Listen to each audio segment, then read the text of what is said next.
বিগত ক্লাসে আমরা ইনক্লুশন অর্থাৎ অন্তর্ভুক্তি সম্পর্কে পড়েছিলাম। অন্তর্ভুক্তি কি মানে যেটা পড়েছিলাম যে শুধুমাত্র একটা টপিক পড়েছিলাম, সেটা হচ্ছে অন্তর্ভুক্তির মিনিংটা কি, অর্থাৎ ইনক্লুশন ইনক্লুশন মানেটা কি, ইনক্লুশন বলতে আমরা কি বুঝি সেটাই পড়েছিলাম। এবার আমাদের যে এই যে ওয়ার্ক প্লেস রয়েছে, আমরা প্রত্যেকেই জানি আমাদের প্রত্যেকটা পড়াশোনা বলো সমস্ত কিছুর যখন ফলটা প্রকাশ হয়, অর্থাৎ আমি একটা পড়াশোনা শুধু শিখলাম, শুধু পুঁথিগত শিক্ষা বা আমি বই পড়লাম, বড় বড় সংজ্ঞা মুখস্থ করলাম, উদাহরণ মুখস্থ করলাম, সেটাতেই নয়। সেটা আমাদের লাইফে, আমাদের জীবনে সেটাকে ফলশ্রুতি দিতে হবে, তার প্রয়োগটা শিখতে হবে। যদি প্রয়োগটা না শিখতে পারি তাহলে আমি কি শিখেছি বা সেটা শিখে আমার কোনো লাভ নেই। যদি একটা যে যাই পড়ি না কেন, সেটা সায়েন্স হোক, সেটা আর্টস হোক, সেটা লিটারেচার হোক, যে কোনো কিছুতে আমি কোনো একটা সাবজেক্ট পড়লাম বা কোনো একটা বিষয়ে জানলাম, শুধু দেখা গেলো হ্যাঁ বইয়ে এটা আছে বলেই আমি জানি, হ্যাঁ এটা হয়, কিন্তু আমি কোনো আমার লাইফে আমি কোনোদিন সেটাকে আমি দেখিনি করে বা আমার বাস্তব অভিজ্ঞতা সেটা নয়, বা আমি করিনি বা আমি জানি না, সেটা নয়। আমাদের মাথায় রাখতে হবে যেটা আমরা করব সেটা আমাদের যাতে কার্যক্ষেত্রে সেটা কতটা ইফেক্টিভ, সেটা আমাদের উপকারী কিনা বা সেটা আমাদের কার্যক্ষেত্রে সেটা প্রয়োজনীয় কিনা, সেটা কিন্তু আমাদের অবশ্যই দেখতে হবে। তো ইনক্লুশন অবশ্যই আমরা বিগত ক্লাসে ইনক্লুশন মানেটা কি সেটা জেনেছিলাম। ইনক্লুশন মানে হালকা করে আমি একটু বলে দেবো। ইনক্লুশনের বাংলা হচ্ছে অন্তর্ভুক্তি, অর্থাৎ একত্রে, যে কোনো জায়গায় একত্রে, জাতি ধর্ম বর্ণ নির্বিশেষে যে আমরা একত্রে কোনো জায়গায় ইনক্লুড হই, জড়ো হই, সেই বিষয়টাকেই বলা হচ্ছে কিন্তু অন্তর্ভুক্তি। যেমন ঈদ হয়, ঈদ যখন হয়, ঈদ মানে শুধুমাত্র যে যারা মোহামেডান রয়েছে, যারা মুসলিম রয়েছে তারাই সেটা সেলিব্রেট করছে, হিন্দুরা একদম চুপচাপ ঘরে দরজা বন্ধ দিয়ে বসে আছে, সেটা তো নয়। যে হিন্দুরাও বেরোচ্ছে, তারাও ঈদের সময় বেরোচ্ছে, বন্ধুদের সঙ্গে যাচ্ছে, রেস্টুরেন্টে যাচ্ছে, হয়তো কোনো এম কাস্টের কোনো বন্ধুর বাড়িতে কোনো একটা হিন্দু কাস্টের তার ইনভিটেশন আছে, সে যাচ্ছে, খাওয়া দাওয়া করছে, করছে তো। আবার যেমন দুর্গাপুজো মানেই শুধুমাত্র হিন্দু নয়, সেখানে মুসলিম, আদিবাসী, তারপরে আরও যে জৈন, খ্রিস্টান যা ধর্মাবলম্বী রয়েছে তারা প্রত্যেকেই পার্টিসিপেট করছে। যদিও সেটা প্রত্যেকের, দুর্গাপুজো মানে ন্যাচারালি আমরা স্বাভাবিকভাবে হিন্দুদের পুজোই মনে করি, তো সেই জায়গায় সবাই কিন্তু সব ভেদাভেদ ভুলে কিন্তু সবাই ইনভলভ হয়। এই যে অন্তর্ভুক্তিটা, এই যে একসঙ্গে একটা জায়গায় ইনক্লুড হওয়া, সেটাকেই কিন্তু আমরা ইনক্লুশন বলছি। তো যাই হোক, আমাদের এই ইনক্লুশনটা আমাদের কাজের ক্ষেত্রে, আমাদের ওয়ার্ক প্লেসে কতটা ইফেক্টিভ বা কি, এটাই আমরা কিন্তু জানবো। কিছু ইম্পর্টেন্স, কিছু রুলস রয়েছে। কি রুলস রয়েছে? এই ইনক্লুশনের কিছু ওয়ার্ক প্লেসে কিছু রুলস রয়েছে, সেই রুলসগুলো আজকে আমরা জানবো। তাহলে আজকে আমাদের টপিক হচ্ছে inclusion in the workplace has a few important rules. ইনক্লুশনের আমাদের যে এই অন্তর্ভুক্তি বা ইনক্লুশনের কিছু রুলস বা নিয়ম নীতি রয়েছে, যেগুলো আমাদের কাজের ক্ষেত্রে খুব ইফেক্টিভ, বা ওয়ার্ক প্লেসে সেগুলো আমাদের ইফেক্টিভ বা সেটা আমাদের মেনে চলতে হয়। এক কথায়, সাপোজ কোম্পানি এ এবং কোম্পানি বি, দুটো কোম্পানি রয়েছে।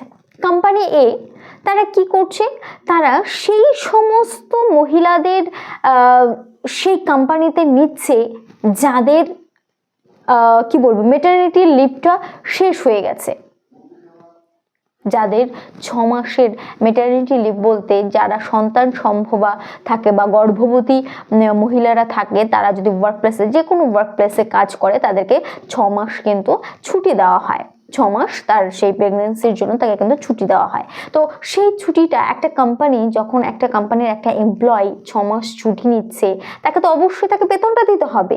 তো আমি কোম্পানির মালিক, আমি বসিয়ে আমি সেই কাজটা, ওই পোস্টে আমার কেউ কাজ করছে না, তাকে আমি বেতন দিচ্ছি, তাকে আমি স্যালারি দিচ্ছি, সেটা ওই কোম্পানির কোথাও একটু সমস্যা হচ্ছে। তার জন্য কি করছি, যাদের মেটারনিটি পার হয়ে গেছে, যাদের অলরেডি ছেলে মেয়ে হয়ে গেছে, তাদেরকে কিন্তু নিয়োগ করছে, এবং তাদেরকে যখন ইনক্লুড করছে, তাদেরকে যখন জয়েন করাচ্ছে, তাদেরকে পরিষ্কার বলে দেওয়া হচ্ছে যে তোমার সমস্ত দায়িত্ব, তোমার এটা নয় যে আজকে আমার সন্তান কোথায় রেখে আসবো, আমি বাচ্চাকে নিয়ে আসলাম, এই নিয়ে আসলাম, ওই নিয়ে আসলাম, এগুলো কিন্তু নয়।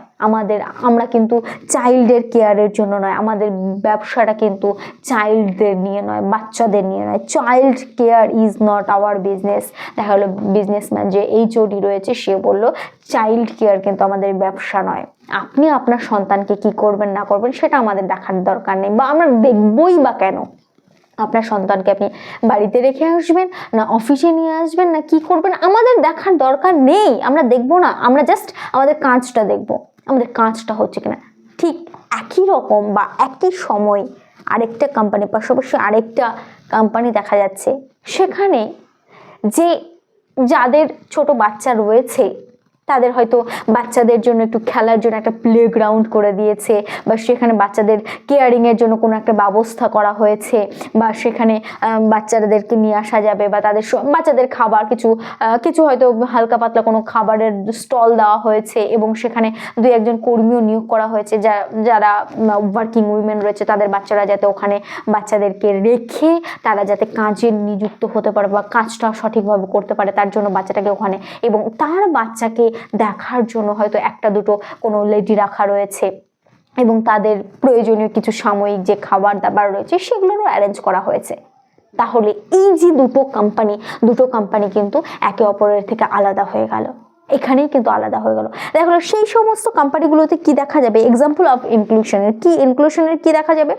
তো যদি এই মেন্টালিটি থাকে যে না আমি অবশ্যই সেখানে আমি যদি চাইল্ড কেয়ারটা করতে পারি অবশ্যই আমি কিন্তু ভালো একটা সাপোর্ট পাবো, সেখানে ট্রান্সজেন্ডারকে আমি নিতে পারবো, বা মাইনরিটি হোক বা ডিসেবিলিটিস হোক আমি সবাইকে সুযোগ দিচ্ছি, ফলে কি আমার যে কোম্পানি কিন্তু অটোমেটিক রান করবে, সবাই ভালোবাসবে কোম্পানিকে, সবাই সেখানে কাজ করে আনন্দ পাবে এবং আনন্দের সহিত আরো ভালো করার চেষ্টা করবে যে না আমি এখানে খুব ভালো কাজ করছি, বা নিজের বেস্ট দেওয়ার চেষ্টা করবে, যেটা আমি আগের কোম্পানিটাতে দিতে পারিনি।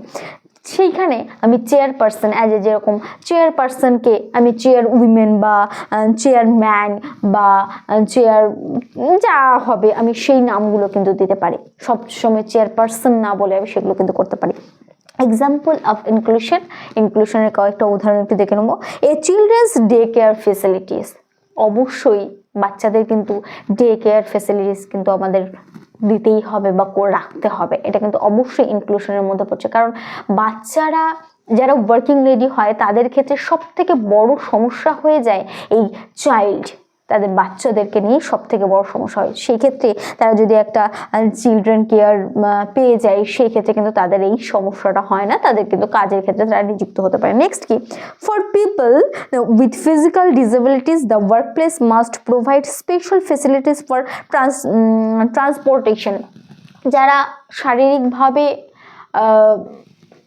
মানে যাদের ফিজিক্যালি হ্যান্ডিক্যাপ রয়েছে তাদের ক্ষেত্রে হয়তো গাড়ির ব্যবস্থা করতে হবে, বা তারা যেভাবে সুবিধা তারা হয়তো আসতে পারবে না, বা জেনারেল যে ট্রান্সপোর্ট রয়েছে যাতায়াত নর্মাল যে গাড়িগুলো রয়েছে তাদের উঠতে অসুবিধা হয়, তাদের লেট হয়, তারা ভিড় বাসে উঠতে পারে না, সেক্ষেত্রে তাদের জন্য একটা গাড়ির ব্যবস্থা করলে তাতে কোম্পানিটি লাভ হবে। নেক্সট হচ্ছে special bathroom for transgender persons. আমরা প্রত্যেক জায়গায় দেখতে পাই মেল ফিমেল, কিন্তু ট্রান্সজেন্ডারের কিন্তু আলাদা করে কোনো বাথরুম থাকে না, টয়লেট থাকে না। আমাদের সেটা মাথায় রেখেও কিন্তু আমাদের একটা ট্রান্সজেন্ডারের কিন্তু একটা বাথরুম করা উচিত, যাতে একটা কেউ ট্রান্সজেন্ডারের কোনো যদি এমপ্লয়ি থাকে তার যাতে সেখানে কোনো অসুবিধা না হয়, অযত্ন না হয়।